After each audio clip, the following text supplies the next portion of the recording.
Assalamualaikum warahmatullahi wabarakatuh.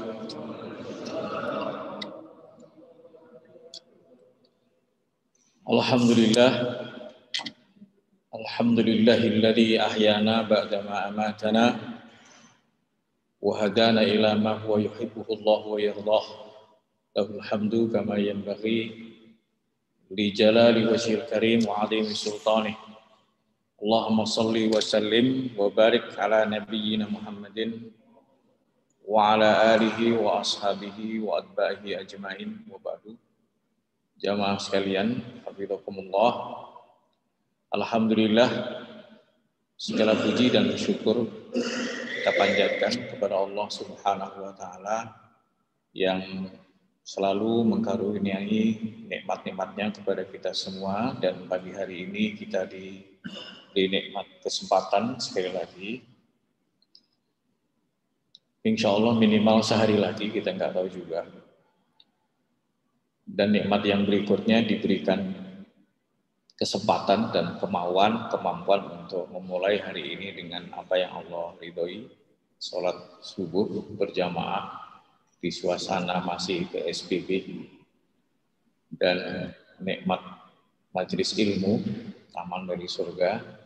Tentunya ini sebuah permulaan hari yang baik dan akan memberatkan timbangan kita nanti di Yaumul Mizan, dan akan mencerahkan, menguatkan keyakinan kita untuk tetap istiqomah di jalan Allah, apapun hambatannya, apapun gangguan dan ancamannya. Jamaah sekalian yang dirahmati Allah, kita akan melanjutkan kajian tafsir kita.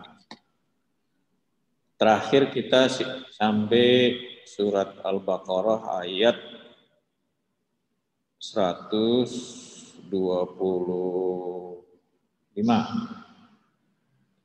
Masih tentang Nabi Ibrahim, sosok yang sangat penting untuk kita pelajari semua warisannya, jejak-jejak sejarahnya dan semuanya, karena memang Islam terpersonifikasikan pada beliau, sehingga hanya dua orang yang direkomendasikan oleh Allah sebagai uswah hasanah. Secara big picture-nya adalah Ibrahim alaihissalam, secara detail aplikasinya adalah Rasulullah Shallallahu Alaihi Wasallam. Hari ini kita akan melanjutkan sebuah doa yang direkam oleh Allah. Doa itu dari Nabi Ibrahim.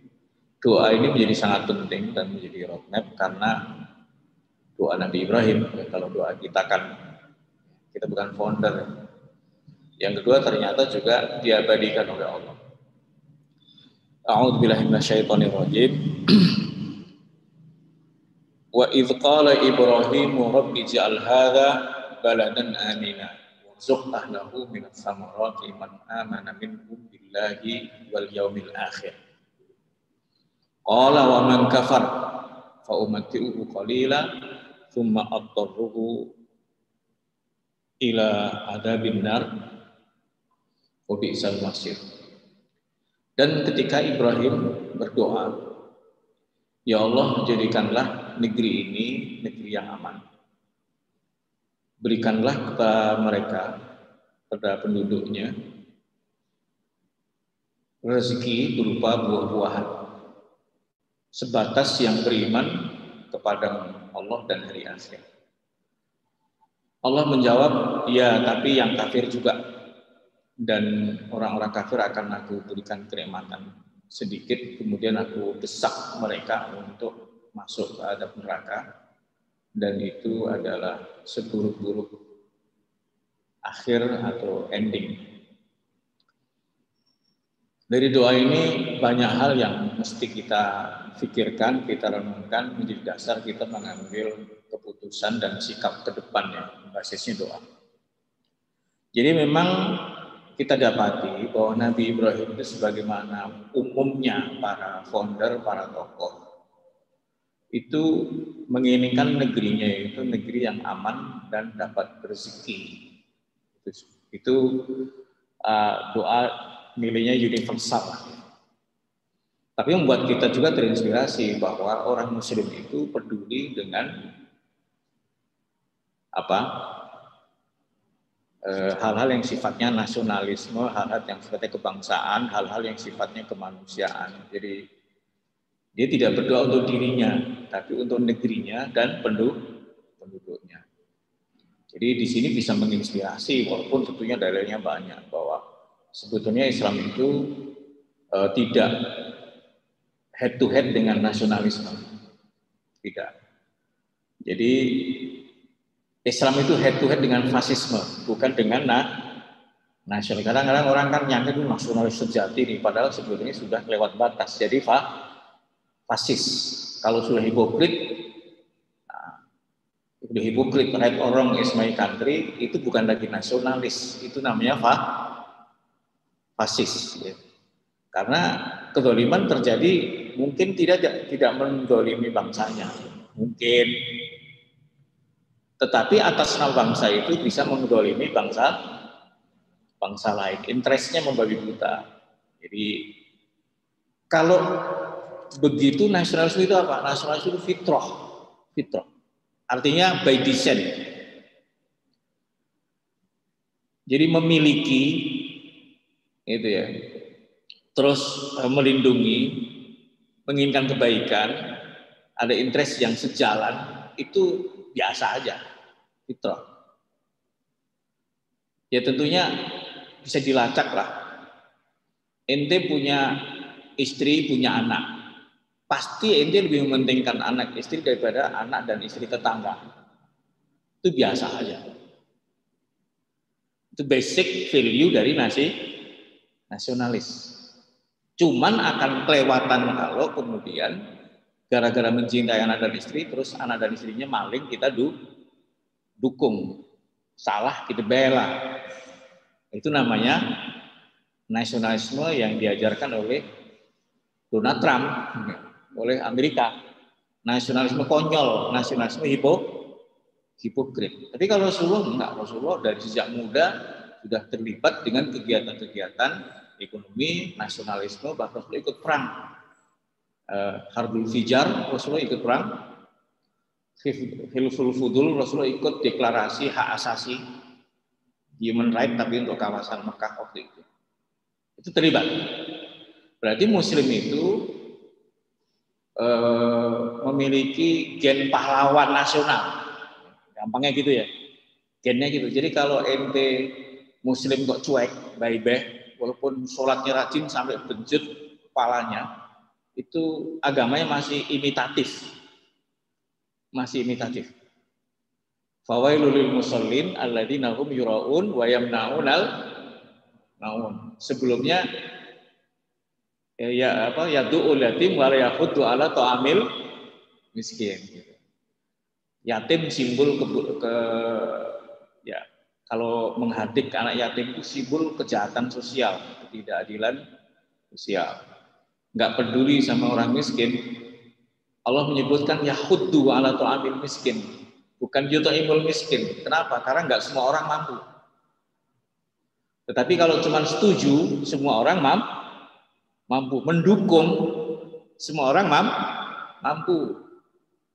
Jadi keinginan untuk menjadi pahlawan itu inherent dari seorang Muslim, inherent. Artinya ketika kita tidak ada di situ, maka disebut pendusta agama. Yukadzibu biddin. Ya, apalagi yuraun, narsis. Apalagi yamnaun, menolak, pasif, tidak maun untuk memberikan pertolongan orang yang pantas ditolong. Kalau nggak mau nolong saja, itu agama imitatif. Kalau jadi bagian dari para kezaliman yang merampas hak orang, itu apa itu? Agama apa itu? Super imitatif. Pasif saja agamanya sudah imitatif. Waduh, bagi. Jadi jangan sok-sokan lah, sholat khusyuk terus kelar, enggak. Fawailul lil musallin. Tapi kan saya nggak bisa apa-apa. Jadi pahlawan itu tidak harus pahlawan nasional. Lagian hanya orang dungu yang menganggap hanya 1-2 orang bisa merubah dunia.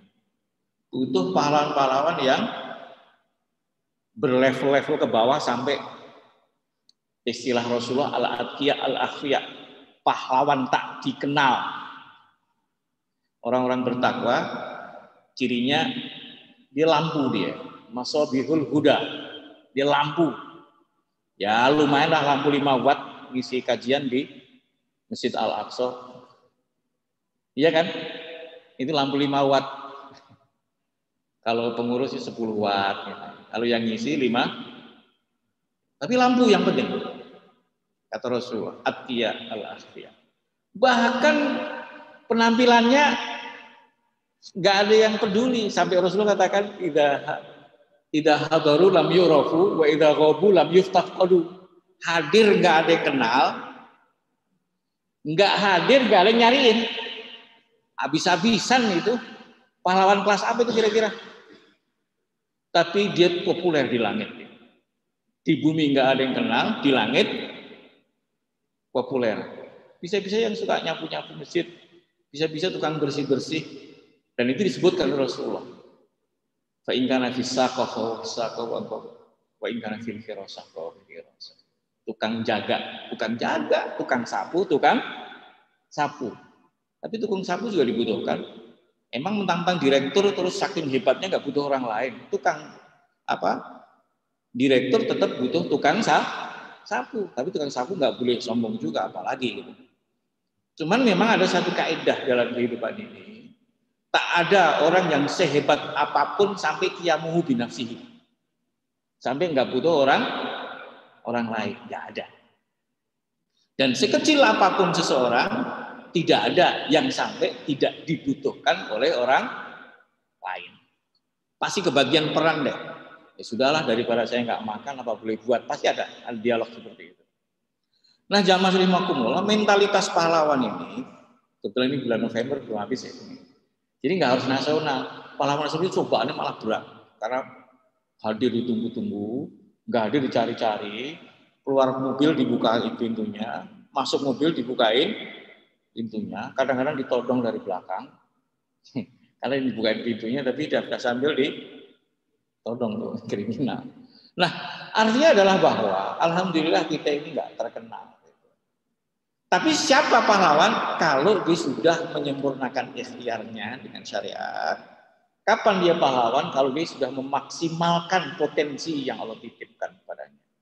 Silahkan jadi pahlawan, walaupun pahlawan tak dikenal di bumi. Tapi insya Allah kalau kita ikhlas, hati kita bersih, kita dikenal di langit. Wallah.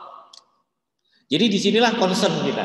Saya ingatkan, terutama diri saya sendiri, begitu kita narsis, begitu kita cuek, langsung agamanya menjadi imitatif. Begitu kita egois memonopoli surga dan orang lain singkang-singkang untuk nggak boleh ikut ete, udahlah itu pendusta agama. Pendusta agama nggak seperti itu.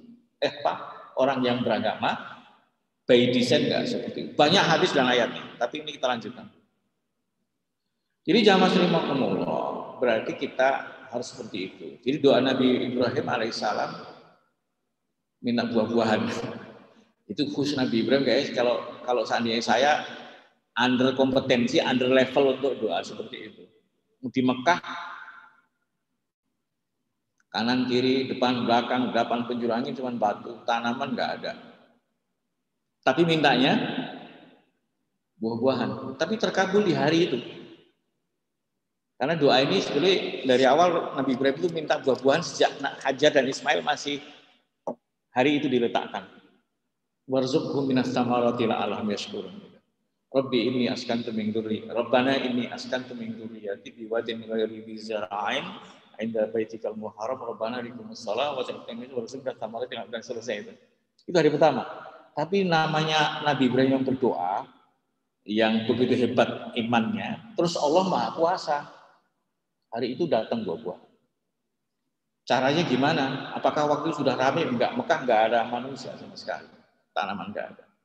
Hanya Allah kasih tahu ini dulu Baitullah nih, nanti kau bangun kan gitu. Gundukan.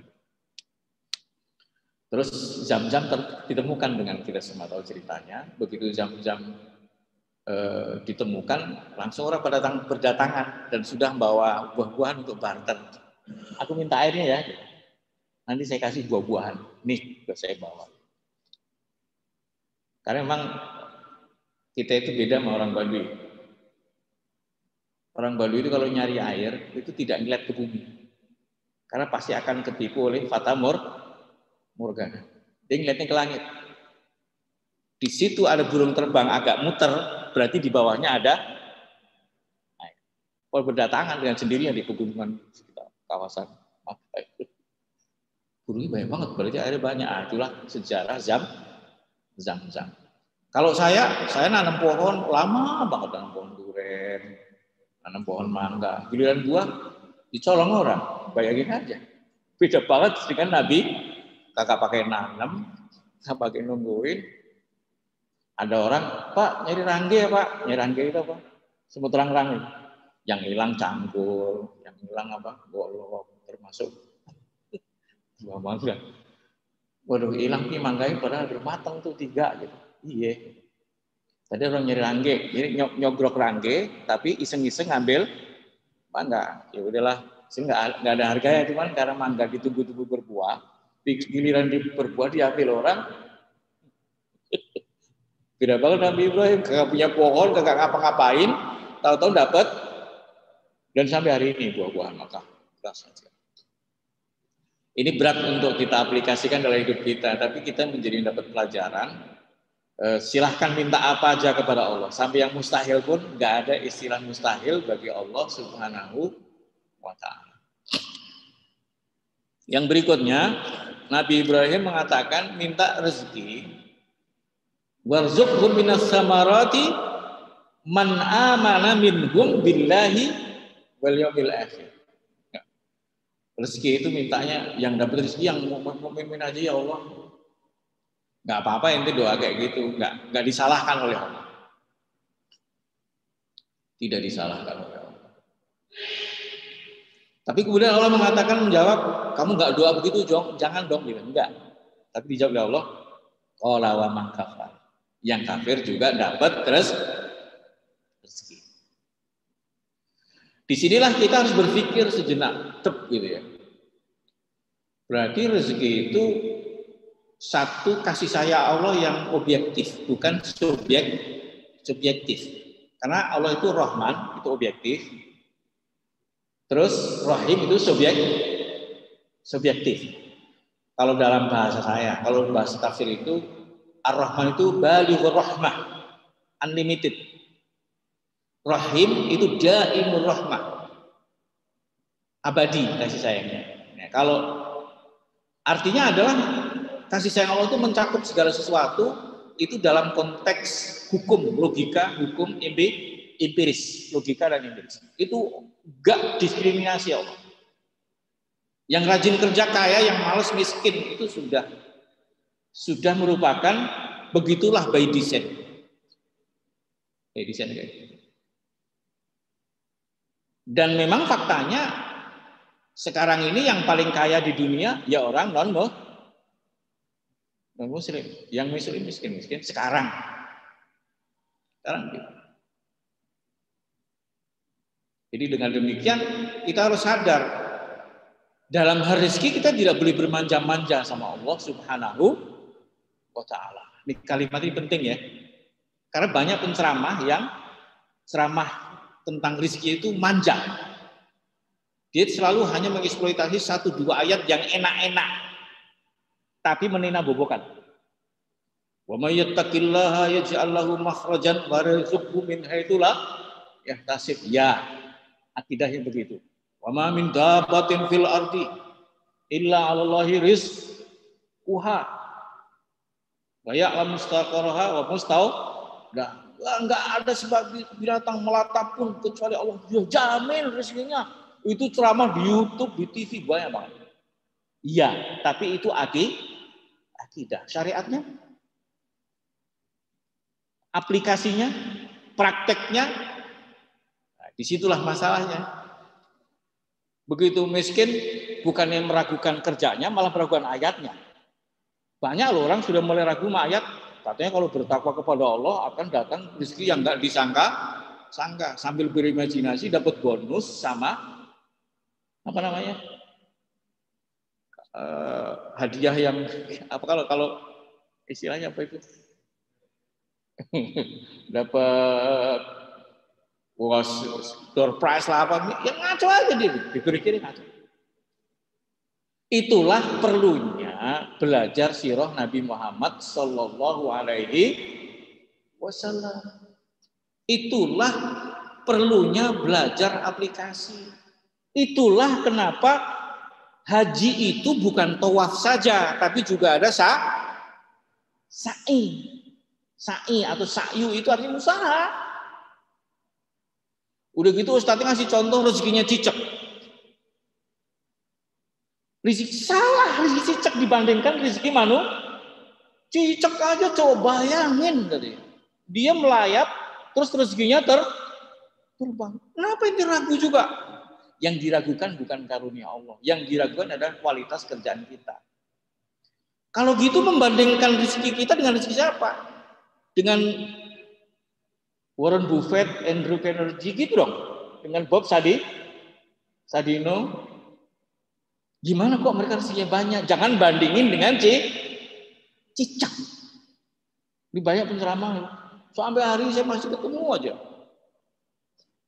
Kalau mau bandingin rezeki itu jangan dengan rezekinya cicak, tapi rezekinya Andrew Carnegie. Dia anak orang super miskin, rumahnya cuma satu ruangan sama loteng. Dia tidur loteng kali bawa untuk ruang tamu, tempat tidur juga sama untuk dapur. Tapi pernah menjadi kekayaan yang ribuan triliun dolar. Ribuan triliun. Bayangin itu, Pak.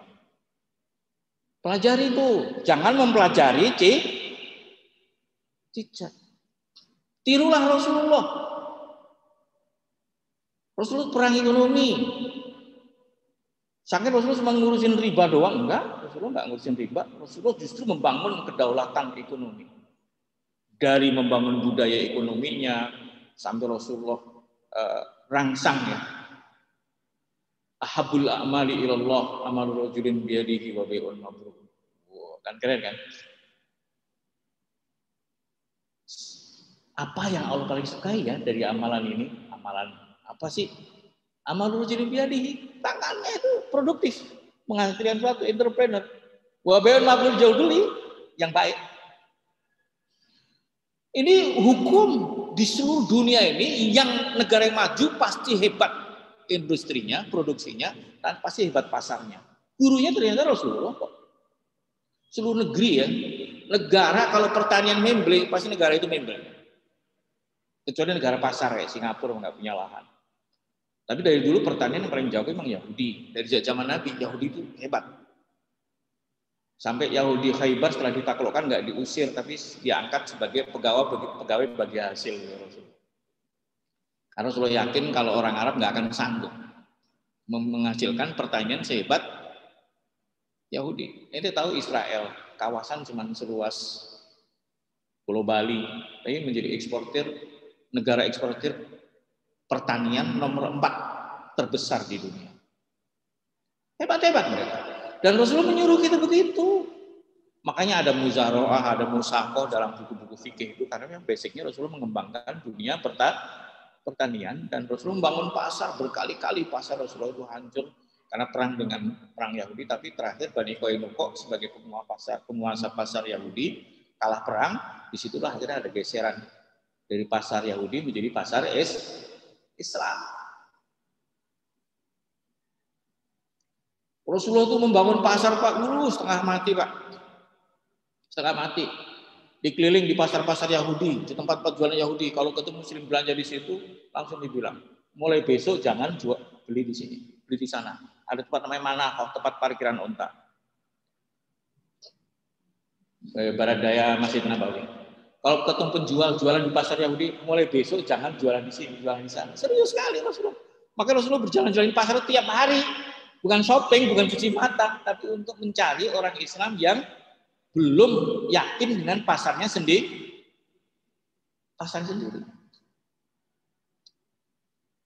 Jadi kita kalau mau memboikot bikin pasar juga, jangan memboikot terus nggak bikin pasar, nggak bikin produksi, nggak bisa, susah sekali. Kebetulan saya di GNPF itu ada di komite ekonomi, nggak sengaja. Waktu itu Pak Khalidman itu ikut di ekonomi ya, yang politik juga kebanyakan tuh Pak. Sip, saya bilang. Di ekonomi saya banyak ngomong, akhirnya ada 10 orang komite ekonomi, saya diangkat salah satunya. Tahun 94 saya bahkan ikut seminar untuk merancang itu dulu, proses lahirnya YC Trade. Oke ya, saya hanya urun rembuk, tapi kemudian saya diikutkan mengisi seminar di hotel, dulu Hotel Hilton, sekarang namanya Sultan. Ada dari Malaysia, Filipina, semua hanya mengeluhkan ternyata waktu itu bahwa memang kita kalah. 11 konglomerat terbesar Malaysia waktu itu ya China juga, non-muslim juga. Akhirnya kita babak belur kan, apalagi di era demokrasi. Nggak ada demokrasi di dunia yang nggak berakhir di oligarki. Nggak ada.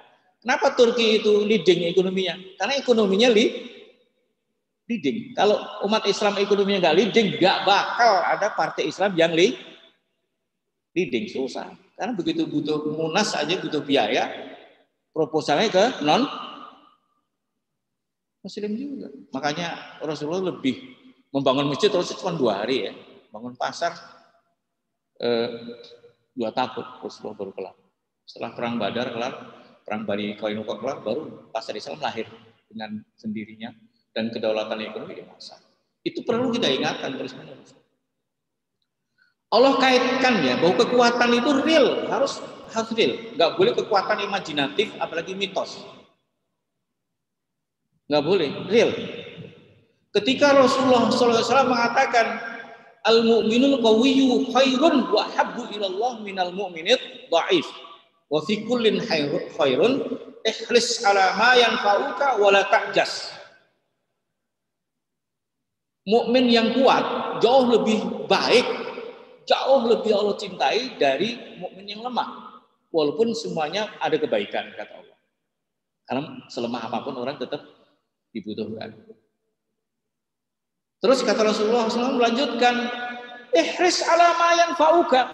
Umat Islam itu harus antusias, progresif, agresif untuk hal-hal yang bermanfaat terhadap diri kita sendiri.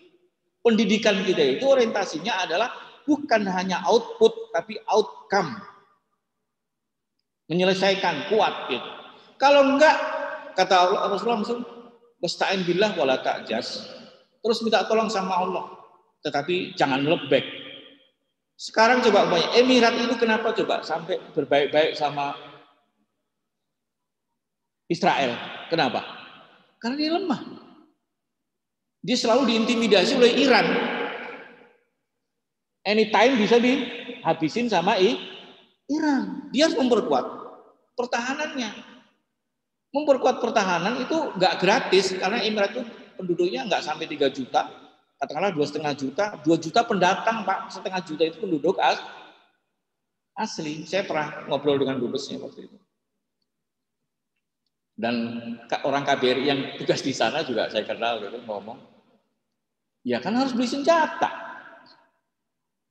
Beli senjata kemana? Ke Amerika. Pengusahanya siapa? Yahudi. Boleh akan dikirim 50 jet tempur, tapi ini harus tanda tanganin perjanjian damai dengan Israel. Katanya itu pun setelah tanda damai, jetnya nggak dikirim. Wah, artinya apa? Memang Allah nggak suka kalau orang terlalu lembek dari Allah. Ihris alaman, kita kan sering membuang-buang waktu, nggak ada skala prioritas. Itu maksudnya saya gitu, akhirnya nggak jadi siapa-siapa.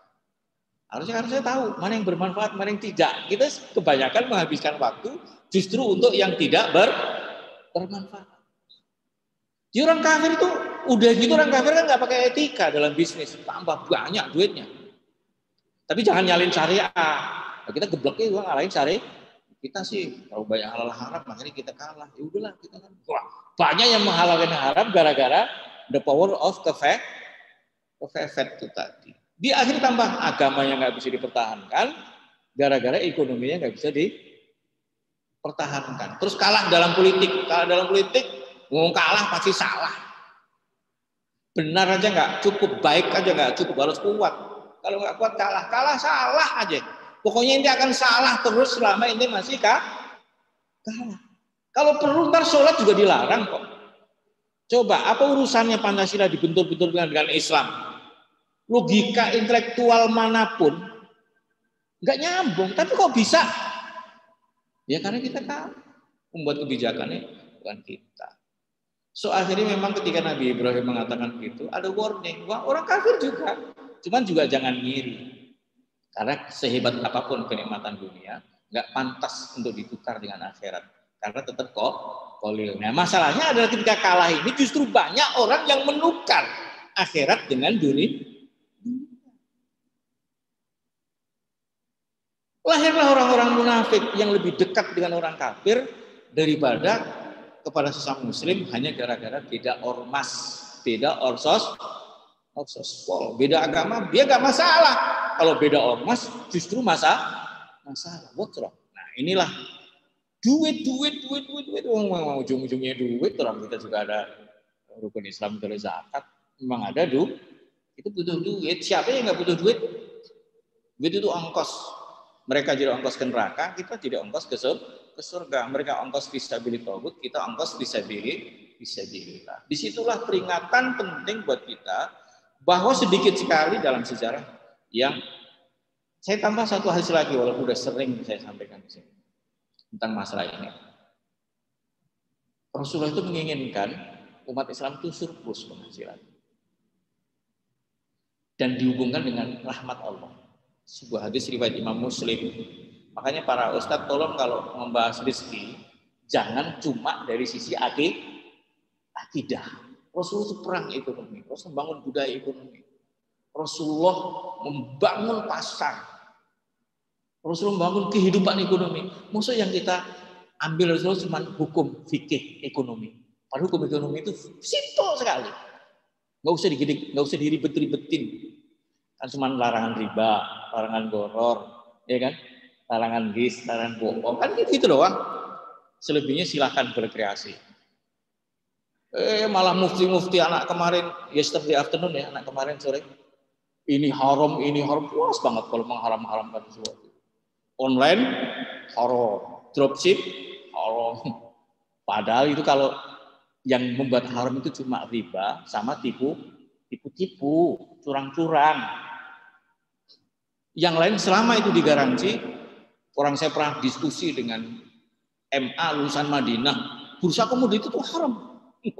Mantep banget ngomong haram. Barangnya mana? Ini mana? Ini bodoh tapi nggak ketulungan, tapi arogan dalam keluar fatwa. Mosok pakai teks bisnis abad 10, abad 9 harus fisik di depan mata. Kalau enggak itu ada potensi penipuan. Potensi penipuan itu enggak dosa, Pak. Yang dosa itu penipuan. Potensi penipuan itu yang penting diantisipasi. Apa? Dengan akte notaris. Dengan jaminan dari survei. Uangnya ada apa enggak nih? Enggak dibawa uangnya nih. Ada jariman dari Nah ini LC yang beda tafsirnya dengan LC yang saya di letter of credit. Kalau itu mau ekspor atau mau impor, ente harus terutama mau ekspor harus buka LC. Dibuka aja di bank yang memang mengurusi itu. Buka, nomor yang disampurkan, garansi itu. Duit ada Pak, cuman nggak di tangan. Malah haram aja udah. Ada potensi judi. Potensi judi mah duduk di depan lift juga ada potensi judi. Yang keluar lagi ada perempuan, taruhan, judi. Nongkrong di depan lift jadi dosa. Potensi penipuan Pak, nggak usah jauh-jauh, itu beli belanja aja mangga atau duku di Jatinegara atau di Cililitan. Istri saya sampai kesel banget. Jadi pas naruh mangga, tiba-tiba nengok ke suatu bukan, kita ikut nengok diganti busuk, udah plastiknya lain. Yang di atas itu dukunya Mompior gitu. Tapi pas naruh itu kurang nengok apa gitu. Kita ikut nengok udah. Ya pus. Kalau saya kan tahu, juga ikut nengok. Karena itu potensi, tapi apakah jualan duku terus haram? Beli duku terus haram? Enggak. Artinya apa? Ya pinter-pinter lah kita. Nah, Rasulullah bersabda, rahimallahu imra'an. Jadi Rasulullah mengedukasi. Ya, Allah merahmati seseorang, iktasaba thayyiban, yang kerjaannya baik, wa anfaqa qasdan, belanjanya irit. Kalau kita kan kebalik. Kerjanya ecek-ecek, belanjanya muntaber, musyawarah tak berunding. Dari keluar nggak bisa masuk, dari bawah wa anfaqa qasdan wa qaddama fadlan, dan bisa mendahulukan sufus liyaumi faqrihi wa hajatihi. Jadi jangan masuk ini mohon maaf kalau ada ustadz yang ceramah gitu. Ustadz, kalau itu udah sering dengar secara akidah, secara syariat gimana? Secara warisan sejarah kayak apa? Sehingga Islam itu ada sa'i. Sa'i itu sofa, marwah, sofa, marwah, sofa, marwah, sofa, marwah. 7 kan? 7 kali. Dimulai dari bening, hasil yang puas. Tapi ulang-ulang. Nggak cukup sekali. Nggak boleh bosan, sofa itu nggak ada kok. Nggak boleh. Artinya ada diulang-ulang. Rizki itu Pak eksplorasi. Rizki itu eksploitasi. Wah, gawat nih. Baca baik-baik di surat Al-Mulk. Huwallazi ja'ala lakumul arda zalulan famshu fi manakibiha wa kulu mir rizqihi wa ilaihin nusyur. Rizki itu eksploitasi dan eksplorasi. Dialah Allah yang telah menciptakan untuk kalian bumi yang sudah ditundukkan, disisen sesuai dengan kepentingan kalian. Famshu fi manakibiha, jelajahilah sampai ke seluruh penjurunya. Wa kulu mir rizqihi. Dari situlah kau memakan dari rezekinya Allah.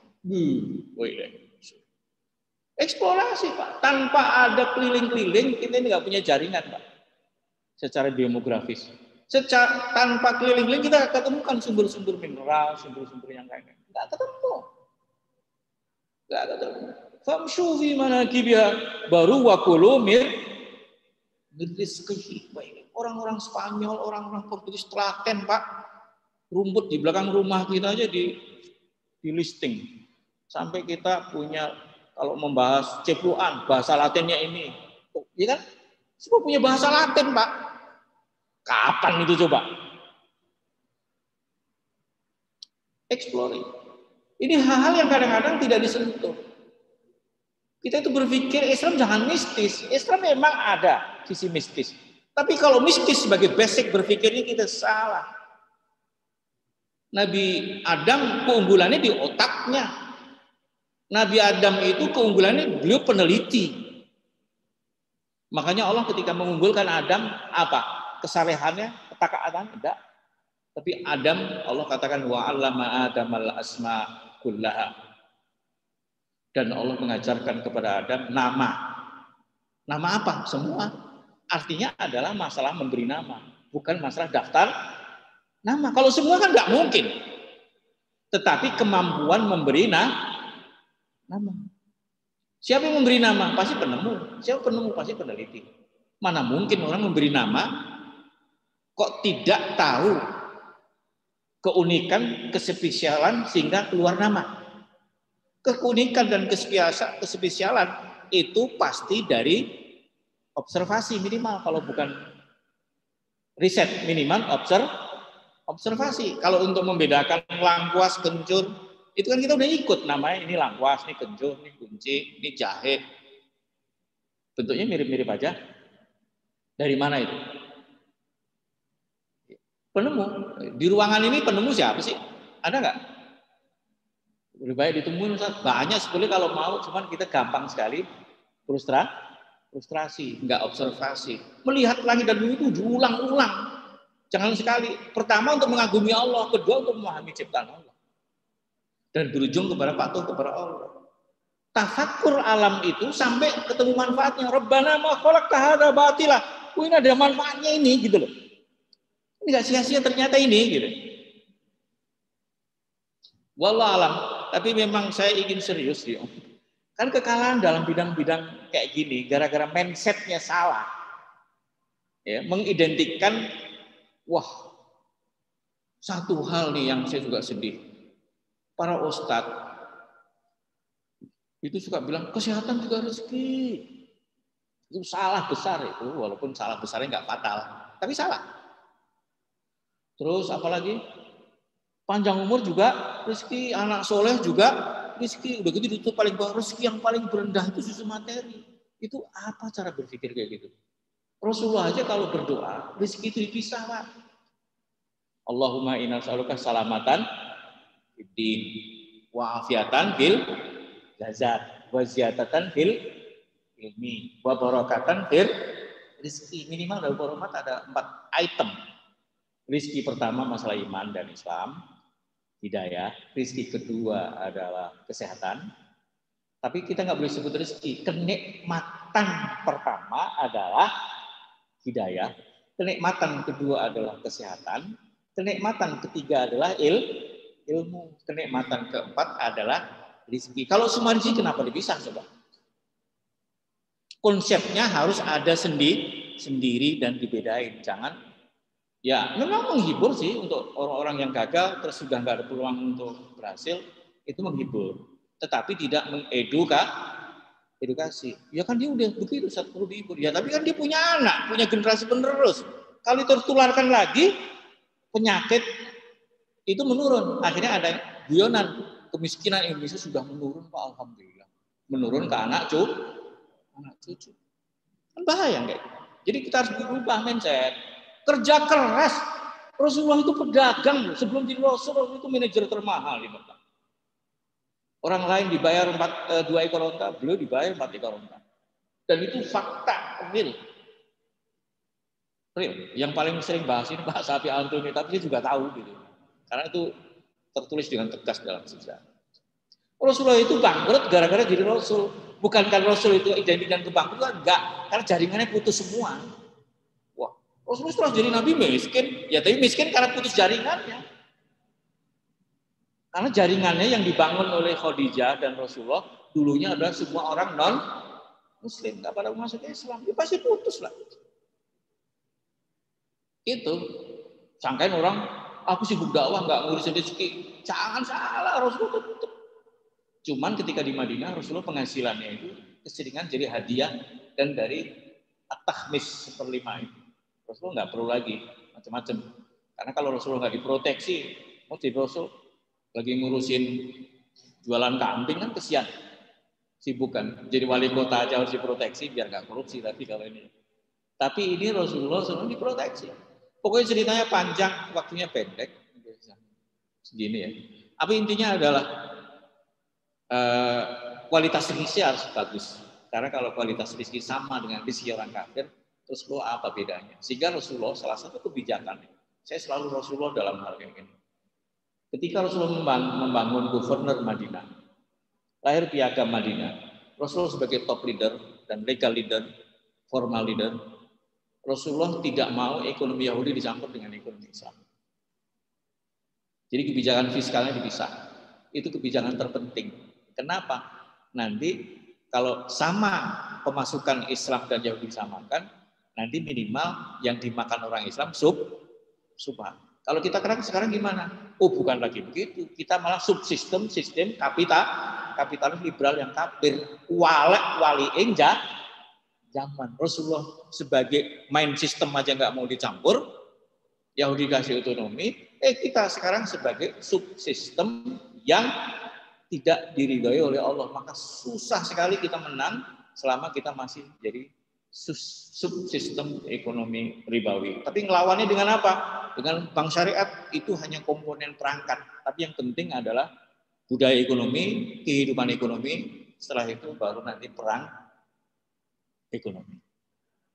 Gimana caranya? Nggak tahu karena memang GNPF itu ya, walaupun saya udah ceramah panjang lebar di situ tentang hal-hal kayak gini.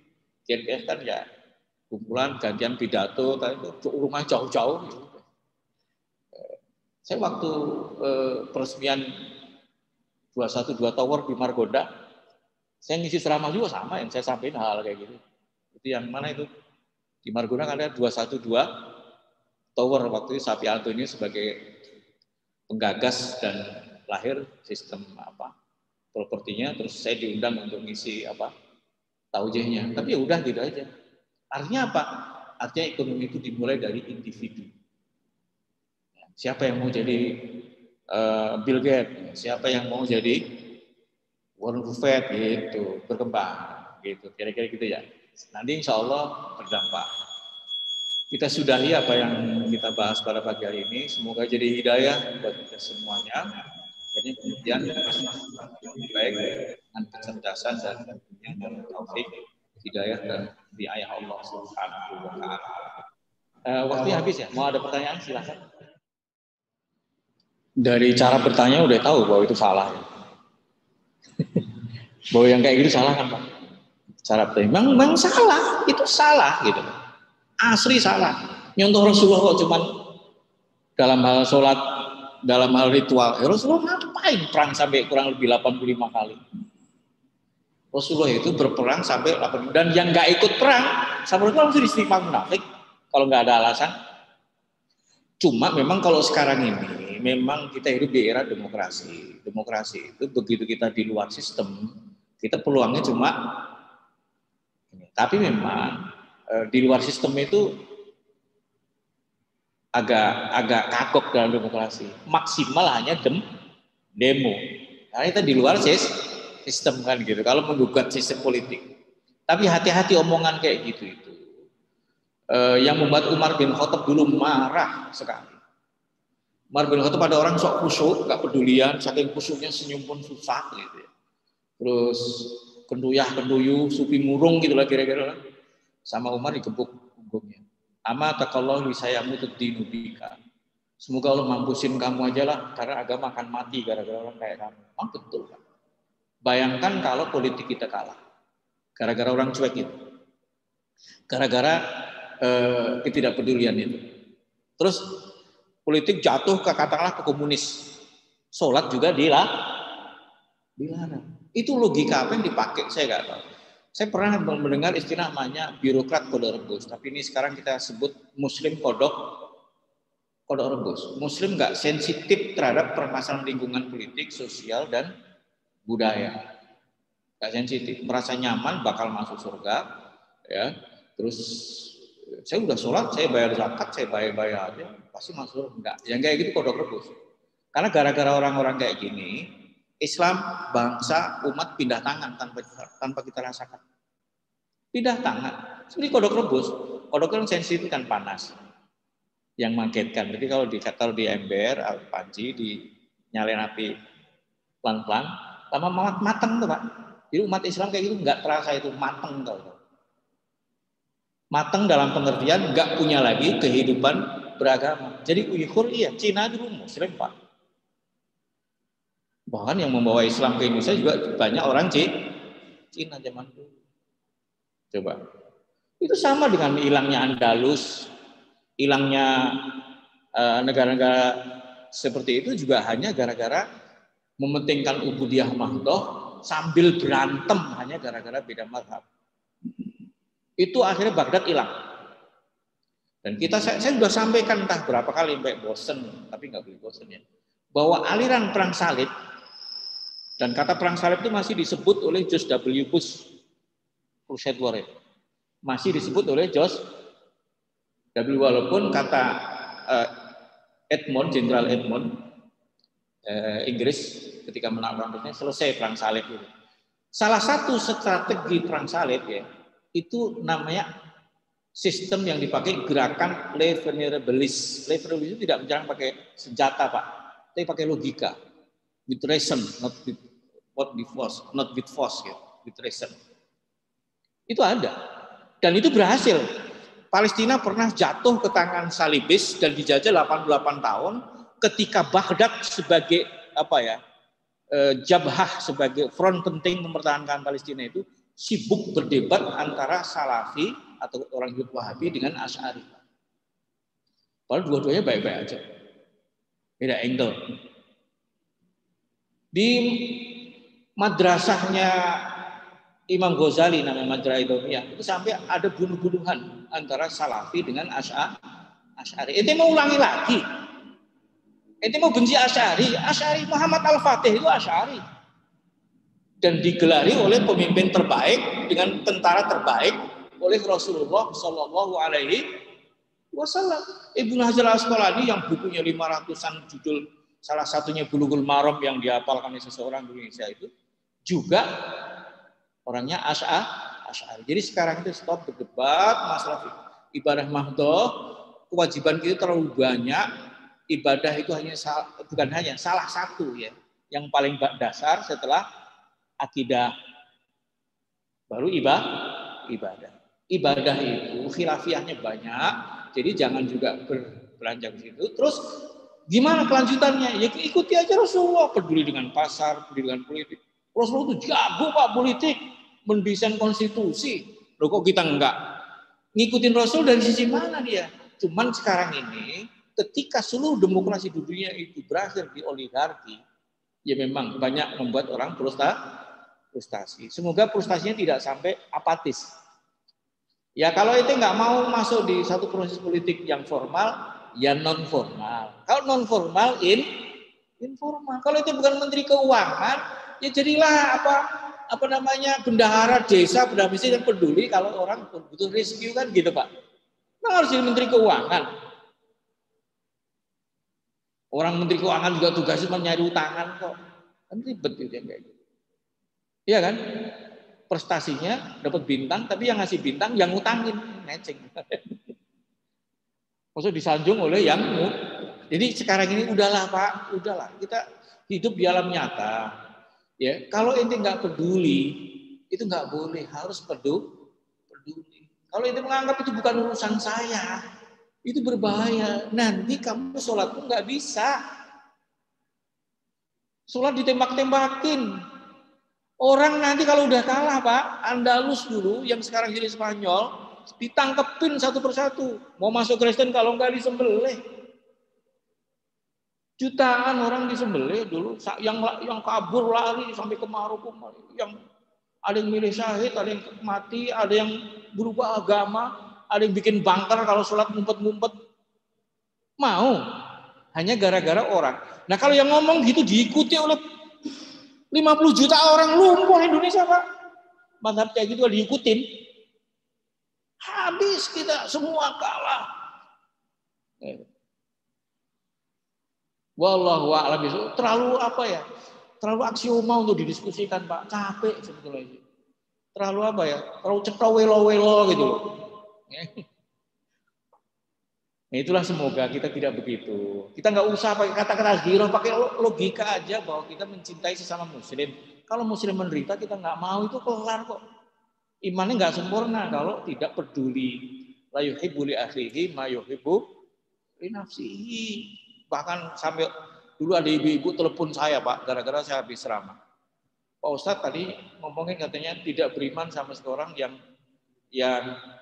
tidur kenyang, tetangganya lapar. Apakah saya teleponin semua Pak Ustadz? Enggak Bu, itu satir Rasulullah. Artinya itu peduli.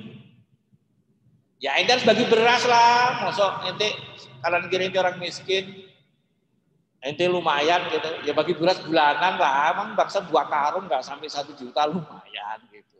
Iya kan? Ya, tapi ente mah kanan kiri kaya semua. Kalau saya di Gunung Sindur harus kayak gitu, karena kanan kiri saya harus. Saya kan nggak mau kalau di akhir, kamu kan tidur kenyang terus, tetangganya lapar. Ya walaupun cuma 2 karung, tapi tetap gitu ya. Itu karena salah satu yang membuat orang masuk neraka, testimoninya udah di akhirat. Walam naku nut'imu miskin. Saya tidak pernah beri makan orang. Masalah kakum fi sakor. Yang membuat kamu masuk neraka sakor itu apa sih? Lam naku minal musallin, walam naku nut'imul miskin wa kunna nakhudhu ma'al qaidin hatta atana yakin. Salah satu jeleknya enggak memberi makan orang miskin. Lo sholat ya benjut jidatnya percuma kalau kayak gitu dicuekin.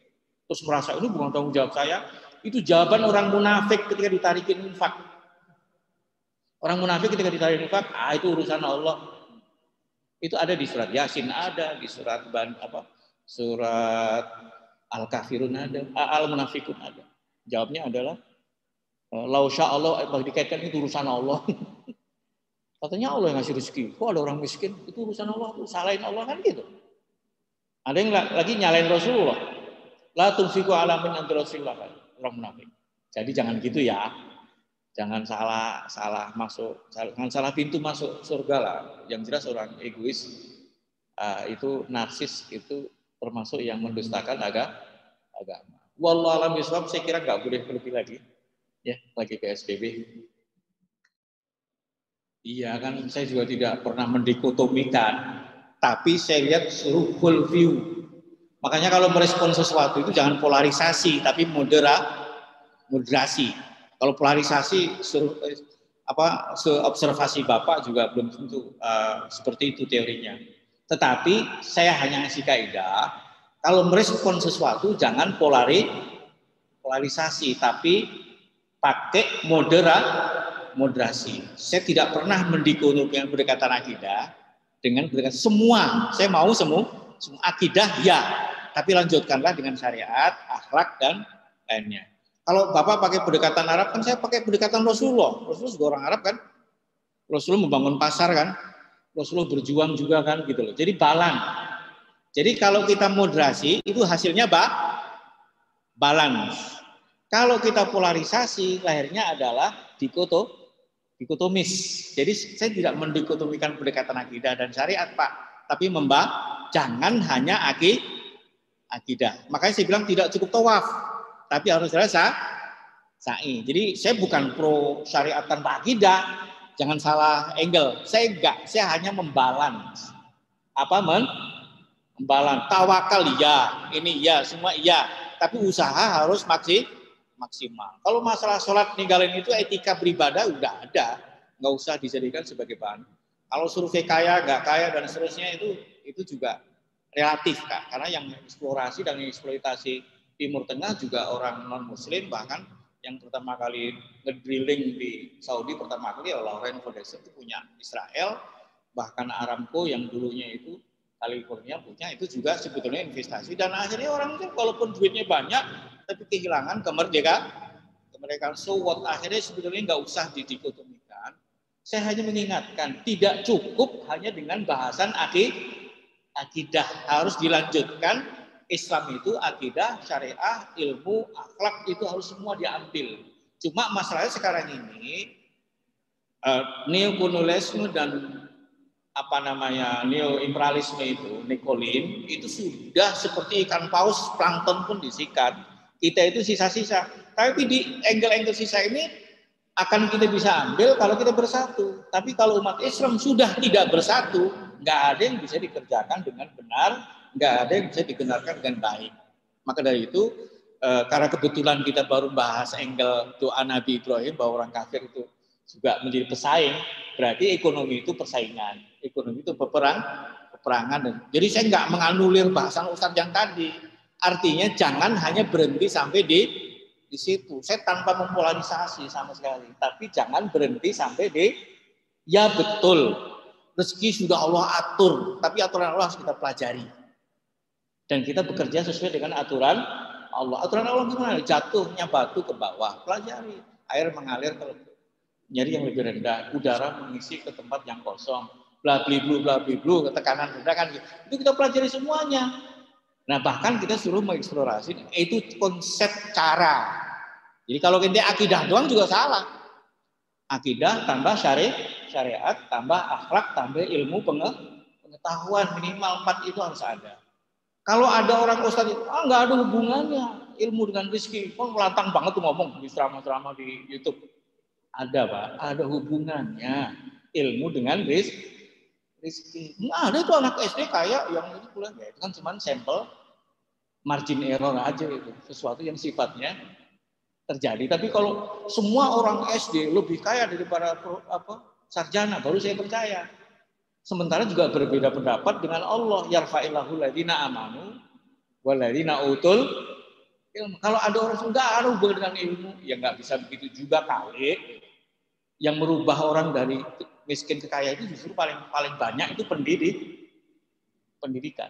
Nah, Ada ustaz kayak gitu ya, anak takutnya antum dengerin itu dan percaya. Itu saya ingetin aja, enggak begitu cara berpikir Islam yang komprehensif, full view, ya, big picture gitu, jangan parsial, jangan sektoral. Lihat semuanya, akidah udah terlalu banyak dibahas, ya, menghibur sih, tapi nggak mengedukasi.